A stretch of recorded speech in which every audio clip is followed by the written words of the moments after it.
Good. Okay. Hello, everyone. My name is Dr. András Jung, and I'm the founder and CEO of Ergomaned Digital Product Design. I will be your host today. And today, as our topic is successful MVP and thoughtful feature selection. And just some words about who we are. This is today part of the product design talk series, what we are running for more than 2 years. And both Ergomania, we are a digital product design company, members of Holland FinTech, FinTech Belgium, Hungarian FinTech Association, and also dealing with user experience design, focusing on FinTech for almost 20 years. And today we will have like a 1.5 hour, 2 hour session where we can hopefully give you inspiration, useful information about UX and product design knowledge.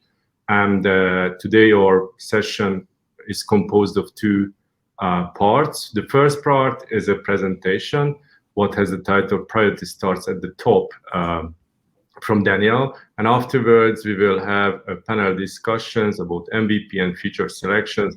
This year, what are the news? What is it happening in this year? And what are the outlooks? And the panel discussion, we will have like 4 leaders from all over Europe.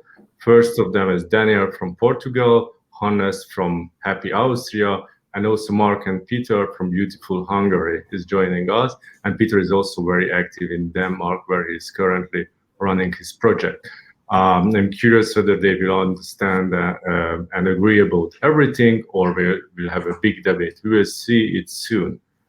And we are very curious about your opinion as well. So during the session, you can use the chat rooms of Big Marker platform. You can write your questions in the Q&A section. And in the Q&A section, when you write your question, we try to answer most of them, hopefully all of them. And during the panel discussion, we will reflect on the upvoted questions as well. So we try to cover in the session the most popular ones. And you can use the LinkedIn chat room to introduce yourself, to show yourself to the others. And we have generic public chat also if you want to talk about any kind of generic topics. And after the sessions, we will have a networking online on the WonderMe channel platform. What we think that it's much more interactive and interesting, the platform was usually meet. And we will introduce this in deeper at the end of the sessions. And today's presenter is Daniel Zacharias, product consultant, entrepreneur, co-founder, career PM. And please, Daniel, switch on your camera that everybody would see who you are. And hello, Daniel. Hello, everyone. Very nice to have you here. And I will just introduce you quickly. And afterwards, I will give you the floor that like you would amuse the people with your knowledge today. And what is important to know about Daniel that he's dealing with product development, product prioritization for more than 13 years as a product manager and consultant. And though he has experience on the technical side, he's more focusing on the human side of the prioritization and the product development, how to set up these things and also how to get aligned, because when we are having product, there are multiple teams with different interests, different knowledge, and he's a big expert on that how to align these knowledges and how to create product what everybody will love and use. And Daniel has also like a switch or movement in his career. So he's not just developing fantastic products and helping teams to develop them, but also he helps product manager, product owners to develop their own knowledge. So he has a new venture. It's called Career PM, and it's a personalized learning platform for product managers. And please give him a big virtual or physical applause as you feel to Daniel, and he will start his presentation. Prior to start at the top, please pay a lot of attention because it's a very unique occasion that we can get his knowledge, basically. So thank you, Daniel, and please go on. Well, thank you for the very kind introduction. Hope I'm looking forward to meet the community. So let me just click here and get started. Let's where is that? Let's share this.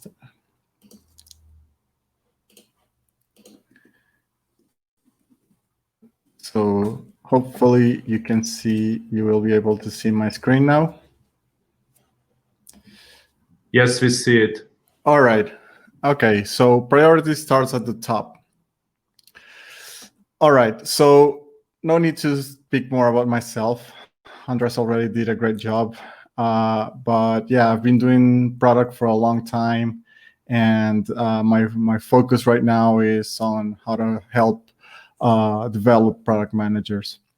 And one of the major issues that that product managers have all the time is around prioritization. And uh, the issue with prioritization is that there are never enough resources, right? And that forces us to choose what we have to do. So we want to provide the most value given our constraints. That's our goal. And a long while ago, I wrote this post that became very popular around different prioritization methods that are helpful in different situations, and I arranged them in this kind of periodic table format. And the post became very popular, but I still one of the things I always ask people when they sign up to my newsletter is, what is your biggest challenge? And they usually got a lot of questions around prioritization still. So it was still a hard problem for them. So what are the most common issues I saw? Well, the first issue is how to decide what we should do next. There are many other variations on this question, but essentially it boils down to how do we decide what we should do next? The other is how do we deal with multiple priorities? I'm not only doing just one thing. I have to somehow balance multiple things that I have to do at once. And how do I deal with constantly changing priorities? It feels like whenever I'm working on something, something new pops up, and that's a new priority. So how do I deal with that? So does that ring a bell? And I think we can launch a quick poll if some of the admins would help me. I would love to know if these problems ring a bell for you.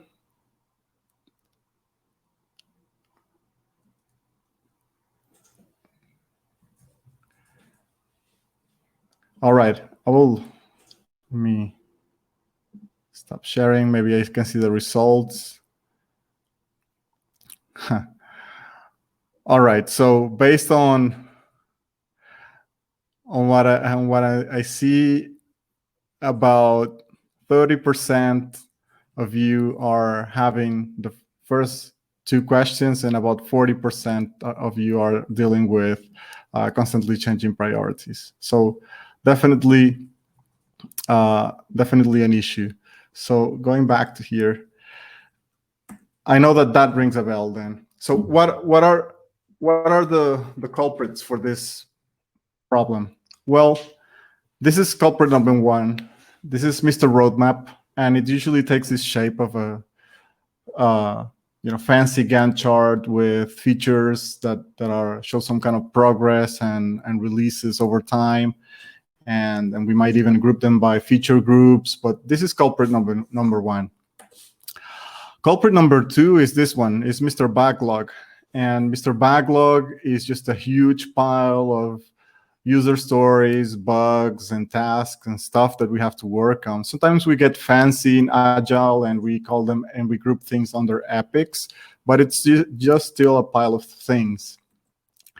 And when we're dealing with stuff, this is all we're dealing, features, bugs, tasks, things on our backlog. These are all stuff.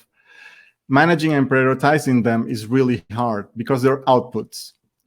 So, and the problem is that all of these prioritization methods are based on some notion of value, and value comes from outcomes. It doesn't come from the outputs that we create. It doesn't come from the product. It comes from the outcomes. So, what do I mean by this? So, an output is what you can see and you experience. This is the product that we create, and the outcome is what we get out of it. And that is why something is valuable to us. And that's the key to understanding why we struggle so much with prioritization. So just to drive this point home, I love this graph by user onboard. And basically it's this, right? So our business makes the flower, but what we sell and what we actually do is the ability for Mario to throw fireballs. So our customer is Mario, and if he has a better product than the flower that allows him to throw fireballs and destroy his enemies more efficiently, maybe he would go for that. So our focus should be on this superpower that we enable Mario to have, not the actual flower or the product that we're producing. So going back to the problems is, how do we decide what we should do next? How do we deal with multiple priorities? And how do we deal with changing priorities? So let's go one by one and how we can address these things. So for the first, we need to define the types of value that we're going to create. Second, we're going to set the relative importance. And third, we need to understand what's actually changing. So I'll go into these things. Let me clarify what I mean by types of value. So any kind of product team will always be working on very different kinds of stuff. We take on new features, bugs, technical debt, UX improvements, all sorts of types of work. But these things are nearly impossible to compare relative to each other. But they are quite easy to when they are creating the same type of value. So, for instance, if you say that bugs can be valued in terms of quality goals, like reducing support needs or improving user satisfaction or reducing churn, then you can say what solving a bug has this particular kind of value, and it can be measured and it can be compared to other bugs that solve the same kind of value. Same thing goes for technical debt. You could say, well, technical debt can be valued in terms of velocity, scalability, or something else. UX improvements, minor UX improvements on an existing feature or product can be maybe valued in terms of user satisfaction or task completion times, and that sort of thing. And of course, new features should be valued in terms of the business or customer goals that they are aiming to serve. So having the same comparison parameters makes it a lot easier to set priorities within a given type of value. So, you're not just comparing the proverbial apples to oranges. You can classify things under the type of value that they create, and then you prioritize them based on that. So if we were to be, let's say, a Slack competitor called Lazy Chat, we might say that we have a set of growth goals. Maybe we have some compliance goals that we have to achieve, platform capabilities and quality improvements, and all of them have some kind of a measurable objective.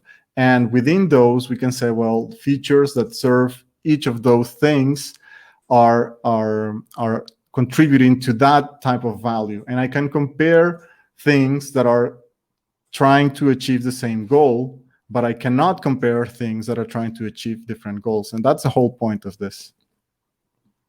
So the second part of this is, okay, well, if I'm working on multiple things at once, and this kind of pyramid shows that this tree shows that I'm not just working on one thing, apparently, then how am I supposed to know whether I should be focusing more on increasing customer lifetime value or working on platform capabilities? And that's when you need to set the importance of each type. So that's the key to balancing all of this. And the key to balancing all of this is by having an actual product strategy. So a product strategy is a course of action to achieve a set of goals. And that course of action is a sequence of things that I decide to do. And that set of goals is the things that I'm trying to achieve. That's my definition of success, right? So my strategy might be, depending on what will be a function of how many goals I have at once or how many steps I want to take in my course of action. So if I only have one goal, then I have a simplified course of action. But if I have multiple goals, I have multiple things that I need to be considering at once. And a major part of defining what a course of action is actually saying, well, if there's only so much time I can spend on things, how much am I going to invest in each of my goals, right? So if going back to that example, if we're focusing on growth, compliance, platform capability, and quality improvements, there's only 100% of the time that we can invest in each of those. How much should we invest on for each of them? That's how I say that growth is more important to me than compliance and platform and quality. And when you do that, then you're able to say, well, within this bucket, I can set priorities, and it's just a matter of how much we do within that bucket. It's not about comparing things that belong to different buckets. So these numbers can be implicit based on your recent history, or they can be explicit when you know them and you set them decisively. But then again, if roadmap is an illustration of a strategy, and this is another point that relates to prioritization, is when you want to showcase your strategy over time, then you need to use a roadmap, and that's a critical alignment tool for PMs. Now, if we already said that our investments are like this, then a roadmap might be something that looks like this. Sorry. A roadmap is an illustration of strategy, and the problem with time is that it forces us to lock down a given set of current assumptions. But if we focus on goals and problems, that meaning outcomes, those are a lot more stable than features, and then you get something that kind of looks like this, where you're able to say, these are my goals, this is the problems I'm working on now, next, and later. And it's outcome-oriented, it's opportunity-oriented, it doesn't talk about features, and it's as vague as we can make it to be. And the investment level that we were just talking about can be shown as the width of these elements here, of these lanes. So how can we agree on a strategy? Well, we need to work on define what the areas of value are. And that means you need to agree on the goals and the definition of success and the strategies that you're needing to pursue. A great technique for this is the KJ method. It allows a group to reach consensus on a focus issue. And it's just one of the many ways that you can use to get to alignment on a set of goals. Now, finally, you have this notion of investment and importance level that can be set or asked to be set. You need to ask to be set by somebody in your organization. So after that, that's something that you need to share with across the organization. So again, the third point is that we need to understand what's changing. So when it seems that priorities keep changing, we need to clearly understand what's happening. And it can be just our perceptions. For instance, is the investment level changing? Because sometimes we feel like priorities are shifting, but in reality, what's actually shifting is our level of effort or our level of investment at any given point in time. Maybe this quarter, we're not currently that much more focused on compliance stuff versus what we were doing in the previous quarter. So that's the sort of problem that we might face when we feel like, hey, we wanted to work on this set of things, and now we want to, the organization wants us to focus in this other set of things. Well, maybe it's just an investment level that is changing, and that is perfectly fine, and that should be fine by us, as long as it's clear what's happening. But are the features that we work on changing? And that's where we get into shady territory. How big of a problem this is or not will depend on how we answer this question. Are the features changing because we're learning, and that's okay? Or is it because we get asked for new ideas or requests all the time? So We need to take any ideas and requests and random crap, but that people bring to us with careful consideration, and we need to go through them through this funnel. Like, is this aligned with our mission, with our vision, with our value proposition? Is it contributing to our current goals at all? And if at any point in this set of sequence of questions the answer is no, then we need to drop them from our backlog or from our roadmap. So does it contribute to our current goals at all? Yes? No? How much? And is it contributing more than what's already in the pipeline? And finally, how much effort does it require? And that's a critical step, but you don't even need to invest the engineering time to determine this. You can even do a high-level estimate in most cases. And that will get you to this bottom line question, which is it worth it? And if you walk people through this rationale, they will understand that you are trying to create value, not just build features. So just to keep it simple, if it's high effort and low value, you're going to ignore it. If it's low effort and low value, you might consider it. And if it's high effort and high value, you will add it. And if it's high effort and high value, it's probably also risky, so you will probably work on it next. So that's a guideline that you should keep in mind. But always focused on value. And finally, if the priorities are changing because goals are changing, is it because we hit previous ones? And that's totally fine. But is it some other reason? Is it too frequently? Those are signs that the organization has some issues, and you need to address this at a strategic level and figure out why are the goals changing that frequently, or for some other reason that you don't understand, that you don't have all of the information for. To sum it up, priority comes from value, and value comes from outcomes. So we need to know the types of outcomes we need to produce, know how important they are relative to each other, and we need to correctly identify what's actually changing or what needs to change. That's it for me.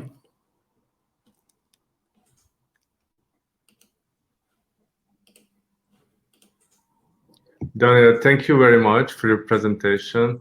I think it gave you very deep insight, as we are used to have it from you. So hopefully nobody was disappointed, and we could increase our knowledge regarding these topics. And now I would ask the others to switch on their cameras, that we could join the panel discussion.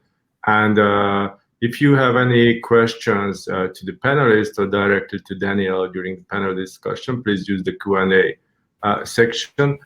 We just have so far one question, but it doesn't have any upvotes at the moment, so I would not start to cover this question. And I think mostly it was answered also during the presentation. So I think we could cover these things later on. And from the panelists, we are still waiting for Peter, whom I don't see at the moment. So as soon he appears, we can start the panel discussion. But meanwhile, I would introduce the panelists who are already here. So Daniel, I don't think that we have to introduce deeper again, just who joined a bit later on the current session. So our presenter and first panelist is Daniel Zacharias, is co-founder at Career PM. Our other panelist, Hannes Robert, he's chair at World Usability Congress and so at USP, also our returning panelist. So this is not the first time that we enjoy his company. And our third panelist is Mark Gémesi, design lead at IBM Watson Media. And our fourth panelist has arrived also, Peter Balázs Polgár, who is senior design manager at Trustpilot. So thank you very much for all of you to come here and participate in this hopefully super interesting discussion. And basically our style will be that we have some questions, what we set up in our mind to discuss, also reflecting on Daniel's presentation. But meanwhile, as you have inspirations and ideas, you can place your questions into the Q&A section, and we try to cover with discussion the most upvoted ones, and we try to respond in written to the rest of them. I can't promise that we will respond to everybody, but we will definitely try to do that. So my first question is that, like Daniel was talking about a lot about foundations and how to create a good environment to have proper products and proper features. And I would ask the other panelists that how do you approach this topic? So what are the most important steps to have like a good foundation for a product in your perspective or in your experience? So I don't know who would start. Hannes, for example. Of course. To our panel. Finally, in all workshops or panel discussions, I'm always the one who has to start. Thank you for the introduction. For me, I'm asking my customers always one question. What is the heart of your product? And the heart means, what do you want with the product? Is it the main use case is to earn your money? Is it to want to broadcast something, to market something, whatever? So you have to define the heart of your product, and we really often prioritize as closer a feature is to the heart, as more important is. So because it supports the heart of the product. And as more far away is it from the heart, as less important. But nevertheless, of course, as Daniel said, we also have to discuss every feature from the user point of view, from the business point of view, and from the technology point of view. So is it easy to create? Is it a business case behind? Is it important or not? And do the user really need it? So, and of course, there are a lot of different ways to prioritize, and I have some others, but I will tell you them a little bit later, I think. Okay, always some secret for the end. So, what do you think about this topic?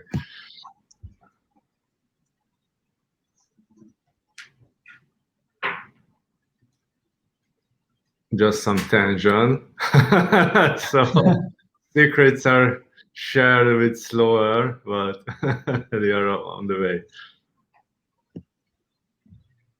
Peter, do you hear us? So, like, what's your opinion? You are on mute. Okay, no, it's good. Yeah, I found that button. Thank you. So I guess the question was on like what is the good foundation, and like you and Hannes, I guess you are a consultant or work more on the client side. So I work on the or I'm the client side anyway. So we already have this heart of the product because we are a company founded on one of these, like in Trustpilot's case, that's a concept of trust, and we are trying to evaluate on like things, how close it fits, like exactly how you said. So how does these or any new feature help us further our mission or company mission? Of course, but it's also in line with the product strategy.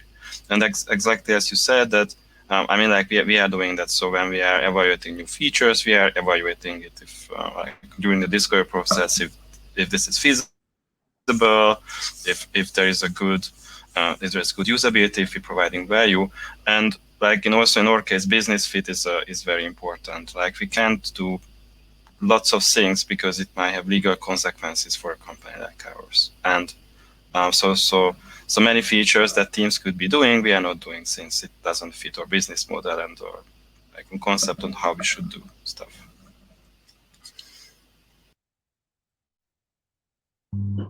Okay, Mark, your opinion about this? Yeah, I'm also in a product development team. So we're working on our own product. Of course, we have clients, but less about consulting, but about building products. And mission and vision, they can be the same, but I think we need to have a vision for a product. It's really important to know what we'd like to do on the market, what's unique about us, try to keep focusing on that uniqueness, and try to build on that power. And yeah, this is like the ideal case, but of course we have client requests coming in, lots of user research results coming in that are about features, about how clients use our platform, what clients would like to have on the platform. So we need to evaluate these as well. But I think at the heart of how we evaluate is we always look at our vision of where we would like to go, and try to evaluate these features and requests and our ideas against this vision, because it's one vision. Okay, thank you. And Daniel, like as a last word about this round, because you already had a chance to express your thoughts in detail, but I think it's interesting to reflect on the others. If you would say some words about that. Yeah, just to add on to their points, I would say that it's always useful to embrace our constraints. So if we have a small team or not that much of an investment, that's actually a powerful tool, and it will help us focus on how we can get some version of value that is aligned with our overall vision, but embracing our constraints. So trying to ship early, often, but always in a way that still delivers on the value proposition and what we're supposed to be serving. Thank you. I have a practical question to all of you that we're talking more about the foundations so far, and what needs to be ordered to start, and what kind of methods you are using actually in the daily life to set these priorities right. My first question would be to Daniel, since one of his famous articles about Canon model, obviously he has a lot of experience in this field, that whether you could share some new tricks and tips regarding the Canon model for the enthusiasts who are already using it. So whether there are some new developments on this topic, or it's already fixed and it should be used as 10 years ago. Right. Well, I don't know. I keep facing some of the I keep seeing people facing the same kind of hurdles. So let me just share the top tips, I would say. So first is to make sure that you have really strong segmentation built into any kind of survey. If you don't, if you survey your customer base at large without any sense of segmentation, data will be really bad and super variable. That is one thing. The second thing is show, don't tell. So don't describe features, show them the features, and as interactively as possible.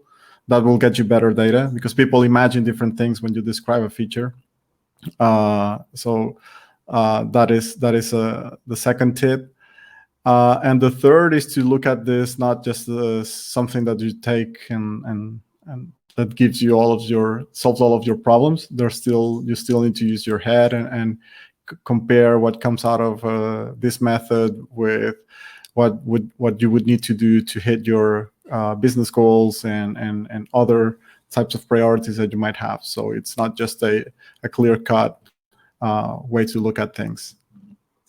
You mean that there are no methods that you just throw in the data and the users and it spit out the perfect feature set, no? Yeah, I guess we still Unfortunately, we don't have this. If there were, we would all be out of a job very soon. Okay. Or maybe selling this product. So, right. But and do you have any new favorite methods what you are using? So this is one of them. What you are using it for a long time? In general, for the types of products I've used and worked on, I like RISE, which came out of Intercom. RISE stands for Reach, Impact, Confidence, and Effort. So it's RIC over effort. So it's essentially just a value over effort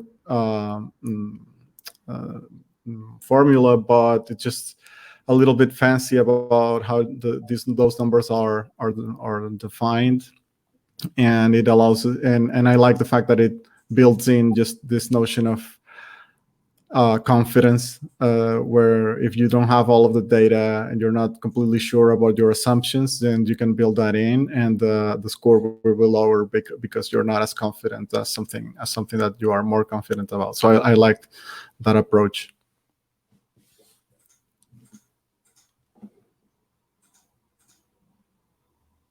Good.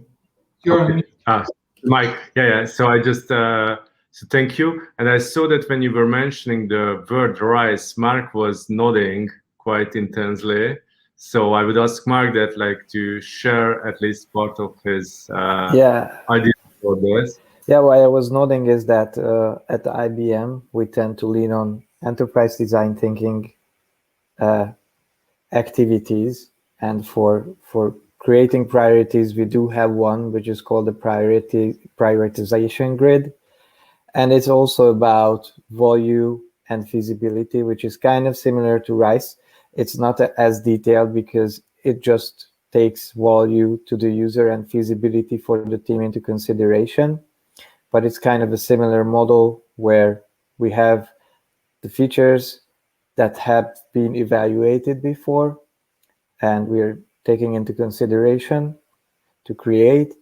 And then when we do this activity, we put them on this volume/feasibility map. And then we're able to identify the no-brainers and the big bets and the utilities, or the ones that would be unwise to do.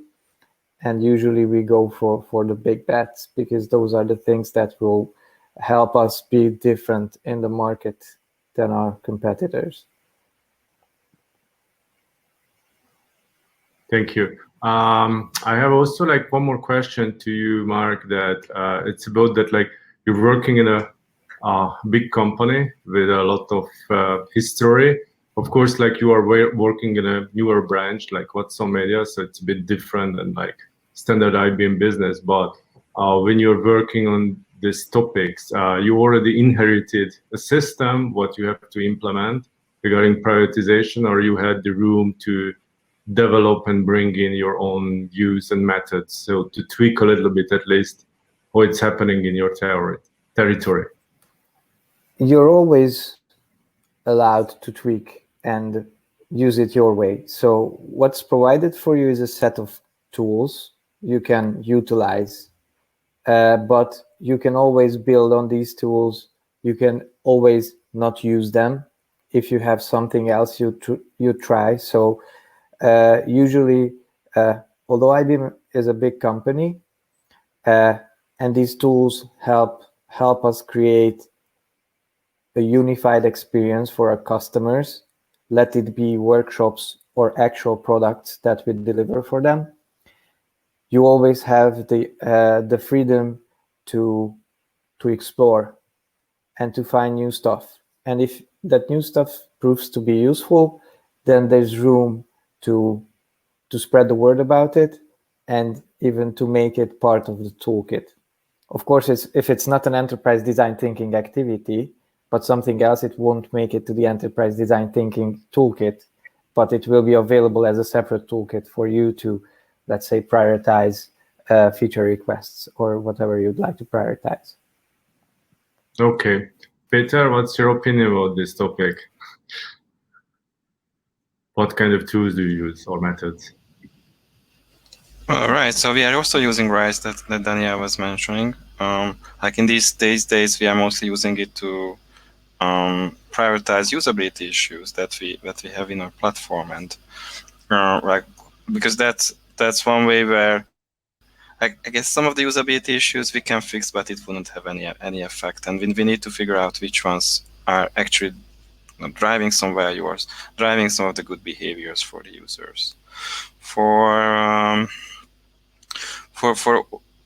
this larger prioritization, what product teams are doing, I guess we are allowing some autonomy to teams, and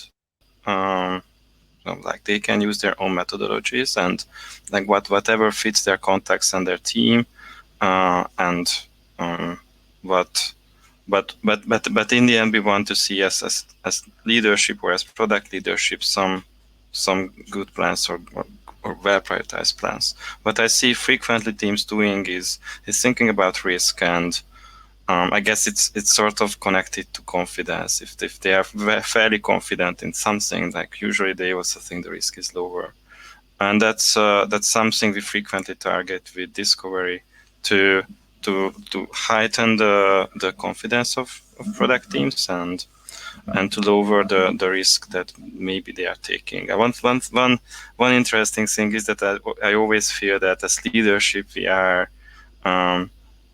more less risk averse as teams are. So teams are constantly trying to improve their confidence and lower the risk of releases, and we are constantly pushing them that no, you don't need that much confidence. You can release it even, but that's more. I guess that's not really a method, but more like a constant discussion that we are having with the product teams.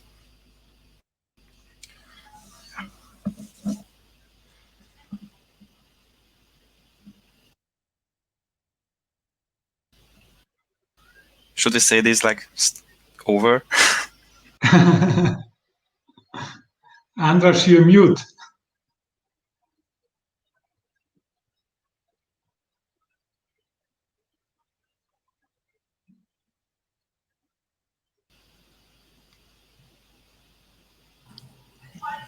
As long as Andras is on mute, I think I can also tell you a little bit about our methods we use.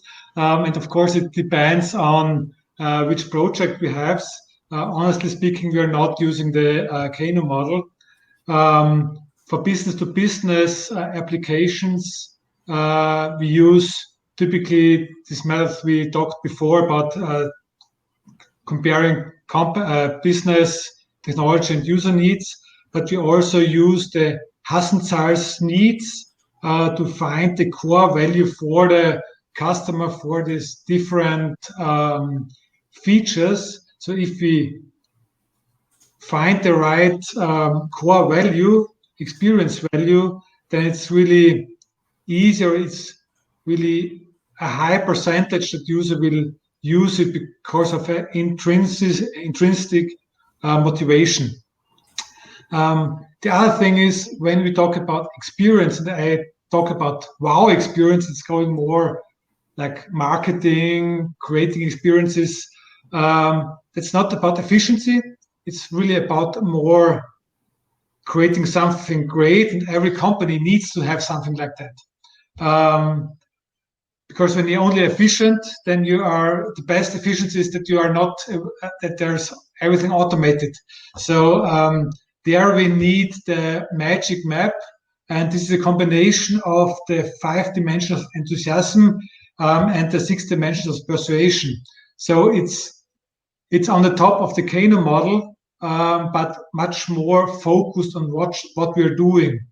And for projects where we start from the scratch, we look on the whole user experience and the whole user experience journey and evaluate them, and we will use the needs prioritization matrix. So no solutions, we only focus on needs, and they were prioritized for with importance and satisfaction of the need. And as higher the importance and satisfaction is really low, then we have a high potential of innovation. If you have a high satisfaction and a high importance, then everything is good. And so we prioritize the needs, and after that we're going into the typical human-centered design process to develop the right features for those needs. And this is also what we're doing before thinking of any product or about all the features. So we're thinking of the human needs and then working on the features. And this is really depending on the project. We have different methods to validate and prioritize our project features at the end. So back to you, Andras. Yes, I just had a little technical problem. I have to all of you like a side question regarding this, that like prioritization means always that like we drop out some stuff, or we delay to develop some stuff. And I think obviously it always has a cost on the user side. And since all of us, like, I don't know, like warm-hearted, good-willing people, and I think it's very painful for a user experience designer, but also like for product manager to know that like some people will suffer or will be less happy. How do you handle this? In my point of view, our customers always say you're not allowed to kill any feature. Sometimes we will do if they are double or 3 times the same way to the same feature. But at the end, it's possible to hide every feature we don't want. At the end, they are here and they're possible to find. But at the end, we will hide them in a sub-menu or sub-menu. Yes. If you're not allowed to kill it. Yeah, I think Peter has also like an interesting story, as far as I remember, about unnecessary features. No, if I remember properly, or when we were talking last time, or maybe I'm wrong. That I might not remember which one we were talking about. Okay, but okay. there are So necessary features, right? yeah. So how do like you handle this? I mean, in some of the cases, it seemed like 5 years ago that this was a really nice feature, and maybe it was, but meanwhile, like, I don't know, technology marched on, or we released newer features which are much better, or we just decided that, hey, this feature doesn't fit our business model anymore, so how about we just drop it? And that, like, I guess it's in some cases, or like we are dealing with one of these right now, that we have a long story short, an other method of inviting your customers to leave a review at Trustpilot. And the other method still works for some companies, and they are really happy about using those. But we really need to remove it. So now it becomes like this long story on handling these with the customers. But like and I think these sort of things always happen with like products like ours, where we have, we are developing relationship with our customers, with other businesses, and we are having this relationship for longer times, maybe for 5 or 10 years. So the product will change, and we have to somehow manage these things for them. Sorry, what was the initial question? I had a really great story, but I forgot what the question was. I think it was, but you should not reflect on that directly. That like, how do you handle the pain that like you have to let it go some features or something like this? But I think mostly you have covered it. So Yeah. if you don't have anything more to add. And I guess, yeah, I mean, like that's more things to add, right? So that's something we want as designers. So like, sometimes I feel I want to remove some of the stuff that we have on our platform. That would make things so much better, and it's just always a fairly difficult discussion. Like, it's not an easy thing to go to the. We have one of these meetings where we are announcing new product features to the whole company, and you go there and, hey, our new announcement is that we have removed the feature. So there is not that many incentives to do this sort of things, even though for users it would be better. And it's maybe tougher to create a success story for the team that, hey, we removed the feature. I mean, like, what's the success there? Even though, like, we can prove that the user experience got better, since not as many confusing features are there. So, yep. Okay, thank you. Daniel, I think it would be interesting to know your perspective also, because like in most of your talks, you're focusing on that, how to prioritize the future properly. But I would be interested about what you think about what to do with the dark past. Right. I mean, I'm gonna give you the PM answer and say it depends, but no, the thing is, we need to measure what's actually contributing value to the product. So it might have usage, but it's not core usage, or it's not usage towards where we are positioning the product. So there are many reasons why you would want to take some stuff out, and in that case, I think the same logic you would apply to something you add. You actually need to add the same standard to things that you already have, or things that you shipped recently and you thought that would be valuable, and then you realize weren't. So you need to be using that same criterion. So I said, if I was expecting for this feature to be used by this amount of users or at this frequency and et cetera, to drive this kind of impact, and it doesn't, then why am I keeping it? Keeping a feature is extremely expensive as well. So it's not just every feature you keep on your product becomes ridiculously expensive over time. So we need to be, I think, even more decisive in taking out stuff from the platform and that you already have, especially if you're sure that you have proper analytics and you're sure that that thing is not really driving the impact that you were hoping it would have. Okay, Mark, what do you think about this? Yeah, I would return to the original question because I think it's really a great question about how we user experience designers feel about the users who are left out or don't receive the thing they'd like to receive so they have a great experience. And I think you get used to that as time goes. You won't be able to fulfill everyone's needs. You always need to prioritize. But yeah, I'm always sad when I feel that something that is important had to be left behind or deprioritized. And of course, there are reasons, and I understand the reasons. But it's always hard to have business, money, and other reasons like that take over the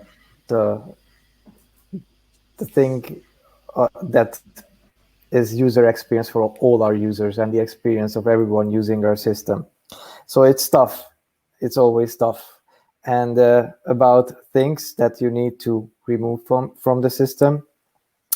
Yeah, on our previous chat, I really enjoyed this topic as well, because I think you need to remove stuff. You need to remove stuff always, because there are things that just did not go the way you were expecting them to go, and on the long term it's easier to get rid of them. On the short term, maybe not, because you'll need to talk to clients, you'll need to let them understand that this is going away, although they liked it. There can be technical reasons which are out of your reach. For example, we had a component that was based on Flash, and the thing that was available in Flash, our component was built upon, is not available anymore with other technologies. So we are not able to provide it anymore for our clients.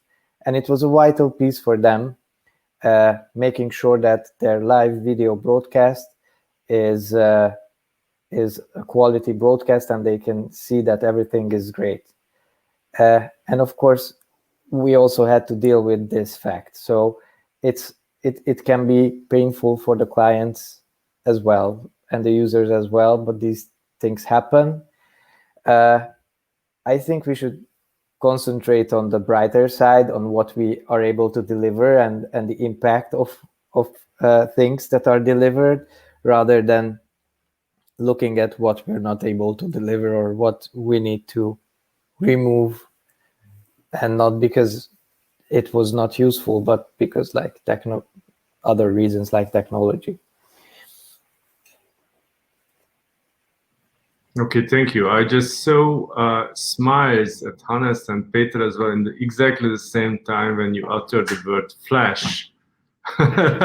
So I don't know whether you have some special stories regarding features and Flash, what you would like to share, or it's just some vague memories.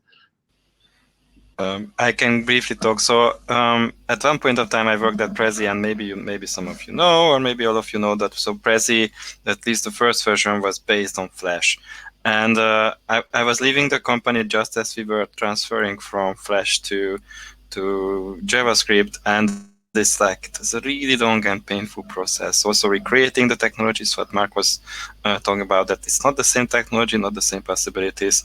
Also, it's just this long process of shifting a company from one like strong product with a really connected to one technology to another one. That was fairly painful, and also just reinventing the things there. So like this, like yeah, and I have fond memories of Flash. I think it was a nice technology from my youth. I don't know. Yes, exactly. Hannes, you have also something similar? Or? No specific projects, because it's a long time ago. I trained Flash at the university, and also last year my mother bought a product for their vacation house, and it was fully developed in Flash, and it was awesome, bad. To compare with all these possibilities which are possible right now, because it was only to get a date for your vacation, to for some forms. They developed everything with Flash. Flash was made for really something different, and not for forms or for website. And when I saw that, I thought, hey, why did you do that? And normally they had to change the whole technology 5 years ago, I think, or 7 years ago. And yeah, killing something is also about technology. Okay, my next question is about that. I'm just checking the Q&A section. That what kind of questions that one of them is the upcoming question is that you have like success and failure stories, and can you share any kind of recent project what went very badly because the foundations they were bad, and even if you put good user experience design over it, it was unsuccessful. And also like if you could share some projects or memories about that the foundations, the priorities, they were rightly set, and that was one of the main reasons that the product or the project was successful. I don't know who would start. Like Daniel, we didn't hear your voice for a while. I can start with a failure. We were replacing an existing product, so we were bringing in a product that already existed in one geography, and there was another one in another geography, and we were tasked to replace the one on the other geography. Our user experience was arguably a lot better. It had like a lot of good reviews, etc. And for us the big challenge was essentially at the lower level in migrating all of the user data and making sure that the payment it was a payment experience, and making sure that the payment was seamless and could be migrated over, etc. So basically all of under the hood stuff. And we were so confident about our user experience that because we were having such positive reviews, that we launched overnight with a new user experience. At a technical level, everything worked as it expected, but users hated it, and we got blindsided by our own failure to acknowledge that we can't assume absolutely anything. And yeah, so they hated it because the payment experience was too easy for them. So they were used to going through multiple steps that they felt were like allowed them to confirm the actual payment, and we took away a couple of those steps, and they hated that, and they felt like we were cheating them out of their money. And it was like for a couple of weeks until we fixed that and we changed the user experience. It was we were drowning in customer tickets and complaints around social media, etc. It was just a mess. So we learned a valuable lesson that even though something is tested, sensibilities about within geographies, within prior experience are extremely important, and that's a mistake that I'll never make again. So that yeah, I don't know if that fits the bill, but yeah, that's. Yeah, I think failures are much more interesting than positive examples. And I have also a failure example, and it's about defining an MVP. And we developed a business-to-business platform or software, and we really focused on the user in the project. And the user experience at the end was great and awesome. And we developed really a lot, but at the end, the big problem was the understanding of an MVP between user experience and the technology side. Because after 2 years of development, we had a great software. It's also running, but after 2 years, the technology side thought about that the software has to talk to the hardware, and that the amount of data is not only 100 to 1,000 data sets a second, it's more than 10,000 to 100,000 data sets a second. And then we had the problem, or they had the problem, that the whole software wasn't possible to handle all this data. So they started from the scratch again. And that was a really huge problem.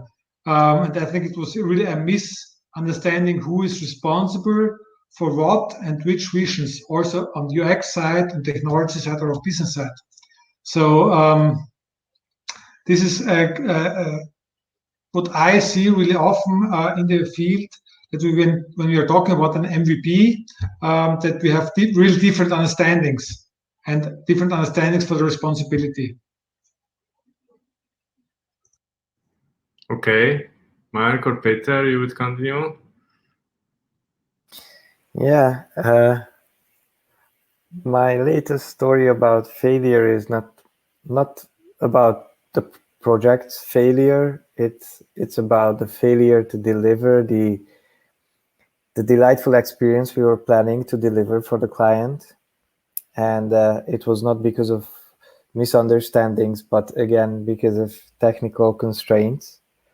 We created a feature where our users are able to generate a report for themselves.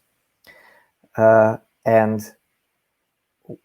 we wanted, so in the process, they fill a form about the information they'd like to see. Then they have a generate report button, which generates a preview of the report. And we wanted them to be able to download that report as a PDF. So we wanted to have like a download PDF button on that bottom of that preview page. And because every user with whom we talked about this feature and who requested this feature said that they want to have this in a PDF so they can send this report to their boss. This was kind of the need. And at the end, we were not able to create this PDF download.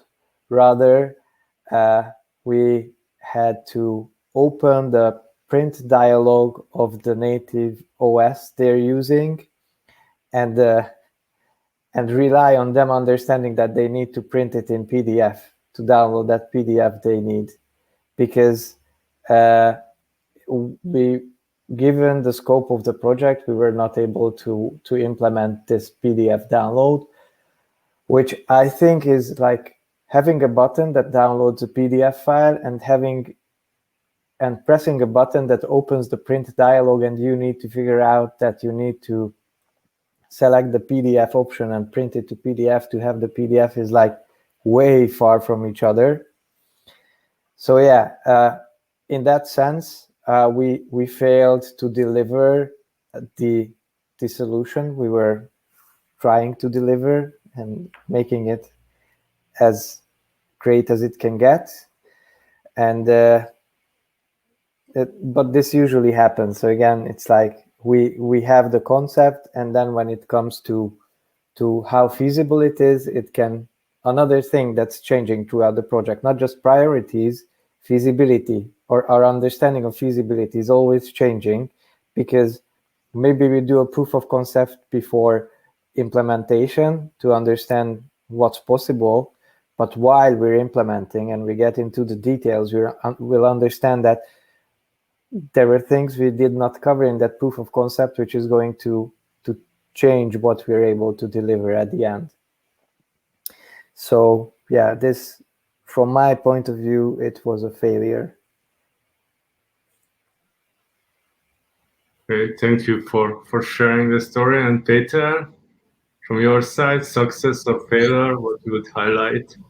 Right. I was just thinking that like success is sometimes fairly easy to evaluate. It's just crashing numbers. Like, I know we intended 50% uplift and we ended up with 120%. So thinking back, we have some of these stories from the past 2 years. So like since I'm with Trustpilot, but it seems more rare is this like real failure. So we are practicing iterative development, we are practicing discovery. So that means that when we get out something, they are more or less okay.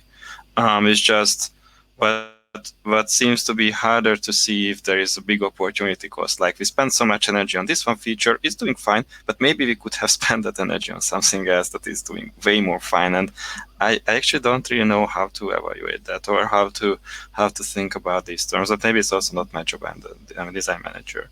So one of these failures that we had in the past was, and maybe I was talking about that last time, at Prezi at one point we did a presenter view, which is like if you have a presentation software, you need a presenter view somehow, right? So that's like a very basic feature to have. It was clear that users want to have this. It's like wasn't really a risky feature. And there the failure was basically technical execution. So again, Flash, it's not the most stable technology, I guess, or maybe our foundations were not that great, but in the end it was one of those features which was constantly freezing and just causing all sorts of trouble, also for future features. So in the end it got removed. And in there, I mean, in retrospective, I think the like collaboration between design and engineering should have been better. So for designers to better understand what is possible and not possible. So we are not designing a feature that is like the engineering were struggling to execute in the quality we intended to. So yeah, but this was like almost 10 years ago. Oh my God. Yeah, but I think you had like a very excellent point to be highlighted, that like mediocre success can be interpreted as failure as well, because like we have limited resources and limited time. So maybe even if we feel that, okay, we are performing or we are going somewhere, we could have done much better if we would spend this energy on something else. And I think this is, in some cases, it's even more dangerous than like classical failure, because like when you hit the wall, you understand that like something is going wrong, and when you're just doing okay, you don't realize that you could do much better. So like I think it was a very interesting point what you highlighted. Okay, our time is about to finish soon, so I would have like a last question from my side, and maybe I would touch on some of the Q&A questions. So my last question is about the MVP concept. So MVPs are usually framed about a standard feature set. I mean that like MVP means that like to have those features what are absolutely necessary for starting. And I'm curious that like, what are your techniques to create this MVP, or whether you believe in this concept, or you think that this is still on, or it's outdated, or how do you approach this?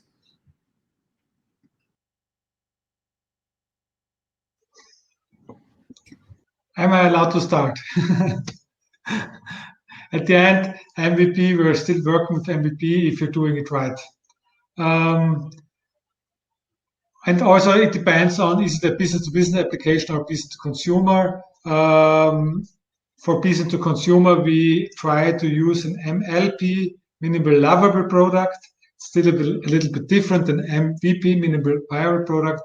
And for minimal viable product, as I talked, we try to use the needs innovation map, where we try to find all the user needs qualitatively, then prove them quantitatively, and then know which needs are really important, then create the main features out of the main needs. MLP, a little bit different because most lovable product, where we talk, you should have at least one feature which you use once a day or once a week, and where you can try to build a little bit of community around. So there's a little bit different, because at the end it should match with the consumer and it should be successful on the market. And these are the small, I will say, killer features which you have to create that a product really become successful. So yes, Okay. MLP and everything around, and do it right.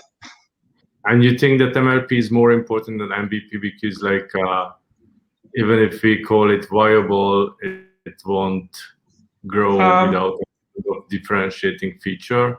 We use the MVP in business to business, really in touch points where it has to be as efficient as possible.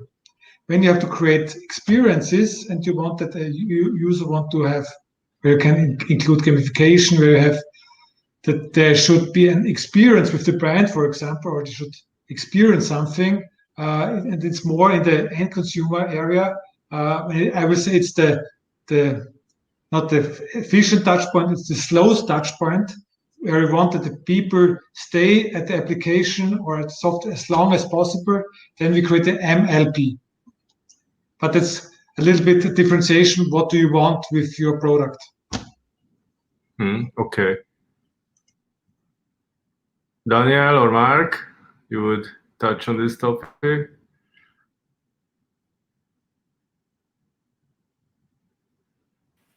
Yeah, so I was thinking about how we approach MVPs, and there's this well-known image of the cupcake and the actual cake, like the cupcake being the MVP for a cake. And nowadays there's this debate whether the cupcake is really a great MVP, or should it be a slice of the cake in which you have all the layers, including parts of the cherry on the top, because that's kind of a slice of the cake. You don't have the whole cake, but you kind of have all the parts in place that can provide you the experience of the cake. And I think nowadays we are more into creating the slice, not a cupcake, which is kind of a little bit different than the cake. So we're aiming to deliver the cake, and we deliver the slice of the cake, where you have what's going to be the final product, but it may have some limitations. And then maybe throughout this slice, we'll learn more about the preferences of our users, and the cake at the end may end up with a different flavor, a bit different flavor, but still it was a slice of a cake with which we started from. Yeah, maybe this is too far, but we don't do MVPs that have, let's say, just one main feature to test whether this idea works. Usually we kind of focus on something that's a problem for our users, and we know there's a need for some kind of solution. We're not trying to find the problem which we're going to deliver a solution for. It's really clear, and that's why we're able to really start with a smaller version of the final solution and iterate from there on.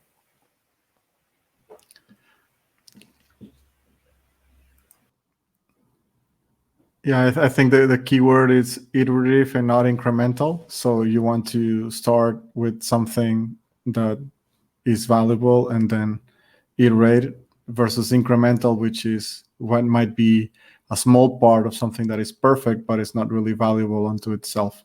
There are these famous diagrams like the Mona Lisa that starts as a sketch and then gets colored in multiple phases, versus just having like the most beautiful forehead, but the forehead by itself is not valuable. Correct. Peter, some comments to this topic?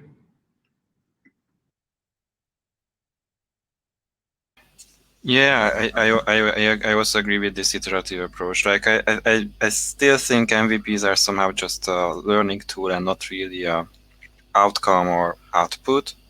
I guess it's an output, not an output of the product development itself. And I feel like this is like something I need to continuously discuss with product teams and PMs and designers, that yeah, so we are releasing the MVP. And what is after that?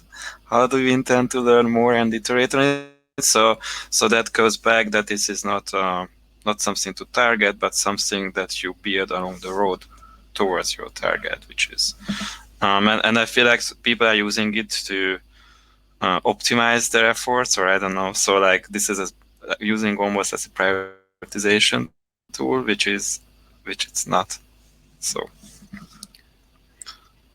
Okay, partially, like one of the questions are connecting to this topic from Martin, and he's asking that, and who would respond to that when is a feature considered good enough in terms of MVP? So we're talking about iteration, and we were talking about that like MVP is probably not enough, but when we think that something is reaching the level, what is okay?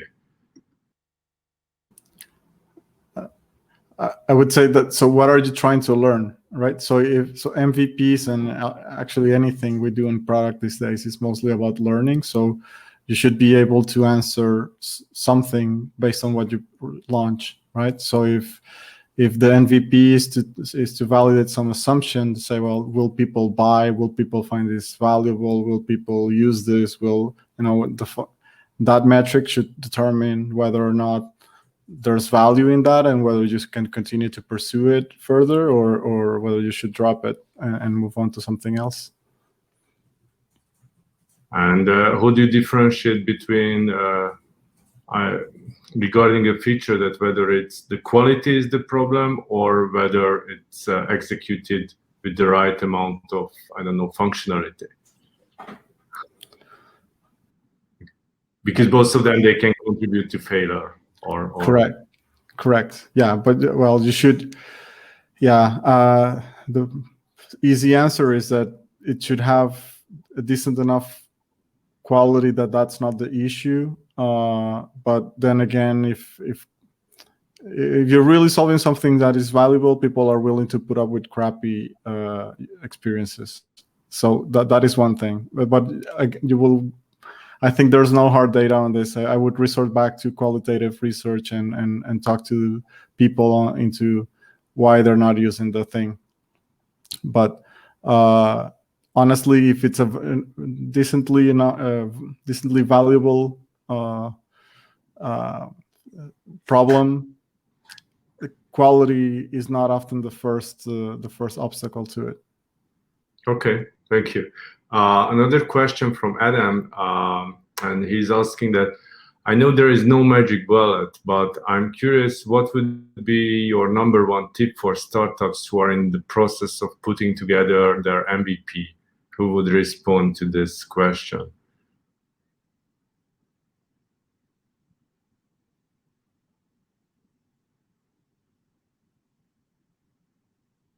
Is anybody having some kind of great tip for Adam, who is working already on his startup, or you think that there is no one tip what we can just share and he will be successful? Maybe we can say that you need to share your idea early and share it often so you can iterate on it really fast, because I think the more time you spend on it, the more complex it becomes and the more harder it will be to iterate on it, and you may just lose the opportunity to find something that may yield results for you. I will say focus on the heart. We all are creative. We all want to create features, and we have a lot of ideas. And the hardest thing is to concentrate on the heart and the core feature, and that's it. And every additional feature is much more effort in developing, in supporting, and so on and so on and so on and so on. So core, only the heart. Where do you want to make the money? Or the community, or whatever. Okay, thank you. Last question from the audience is that just checking,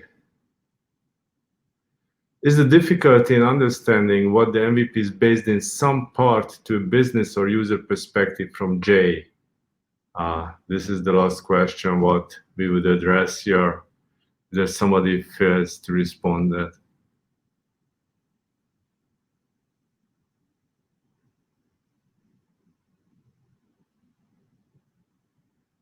Okay, Daniel? I would say I will go back to my previous answer. Is MVPs are there to help you answer some questions. So you're building a business or a product based on a set of assumptions. Some of them are riskier than others, and MVPs are there to validate the riskier ones. So what is it that you need to test first and focus on that? But do it in a iterative fashion and not an incremental fashion. So I guess that's the two things I would say. Not sure if that answers that question specifically, but I'm not sure I fully understand the question. Okay, hopefully yes. So thank you very much. And our last, I don't know, thing to touch is that I would ask everybody just to say like some kind of summary, last message to the audience regarding this topic, what you feel most important to mention that everybody should follow or keep in mind. So basically that's it. I would ask first Peter to say his, I don't know, advice or comments to that. Right. That just I was thinking about what exactly to say. So since the last topic was about MVPs, and I'm just stealing what Mark was just saying, is that like showing it early and often is what is helpful. So it's a process after all, and not the end result, because the end result is the value, the outcomes is the value that we want to do, and not the output, which is an MVP. All right. This was not that smart. Thank you. Thank you very much. Hannes? For me, the most important thing is that you have the same understanding when you go out there, marketing, technology, business. When you talk about an MVP, everyone understands it differently.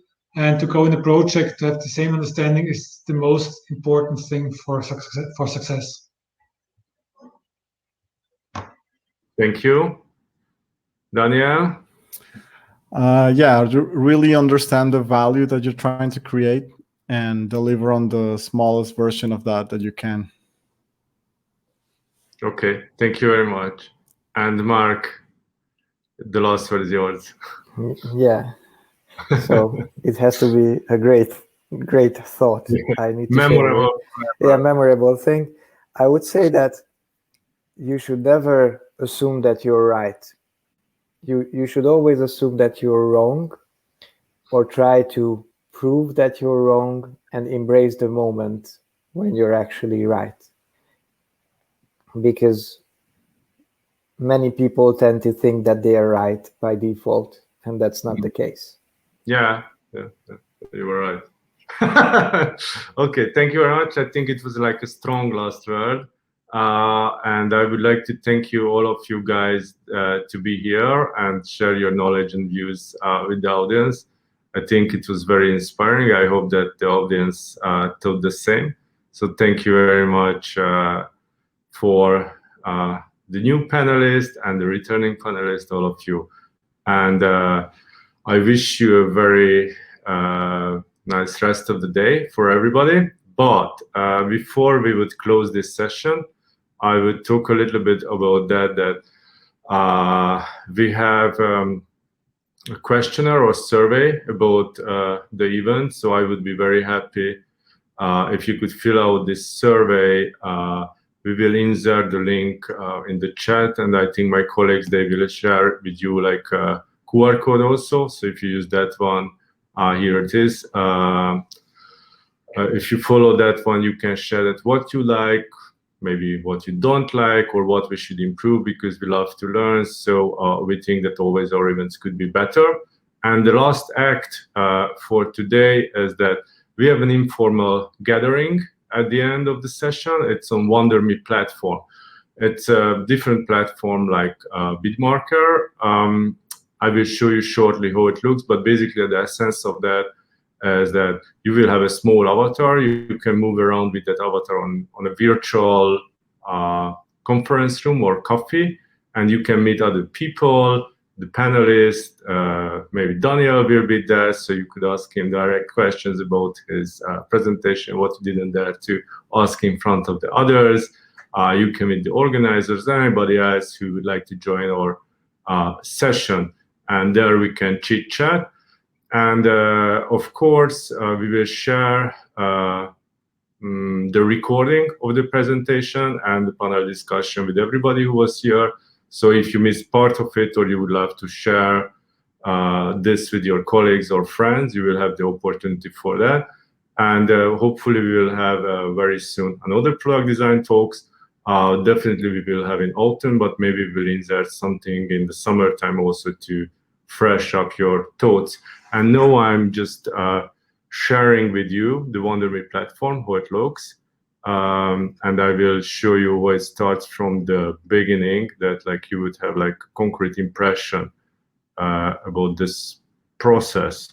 So as you can see, I'm arriving to WonderMe platform, and you have to accept some cookies, blah, blah. You have to use your camera. So I clicked on director's provided permission. Maybe you shouldn't. It depends. I allow my camera. And no, it's me. I click on the next. I take a photo of myself for the conversation. I type my name, who I am, so everybody will know that I'm coming. And I'm there. So the room is loading. And here is a lot of people already.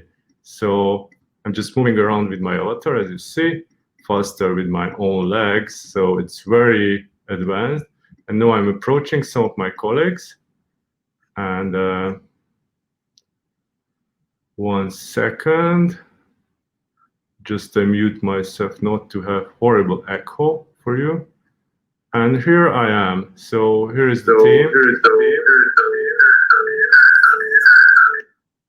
Hello guys. So like there is some colleagues already, some friends also. And basically like if you join us, you could enter this conversation. This is the small circle. There are some other guys. Yeah. Hello, Savoch. Like Savoch is our senior designer, so he's already there, chilling and ready to jump into some conversation. And this is the platform, what you can check. And we are waiting for you to meet there. So please join and grab a drink or whatever, and let's continue to talk there. Thank you very much.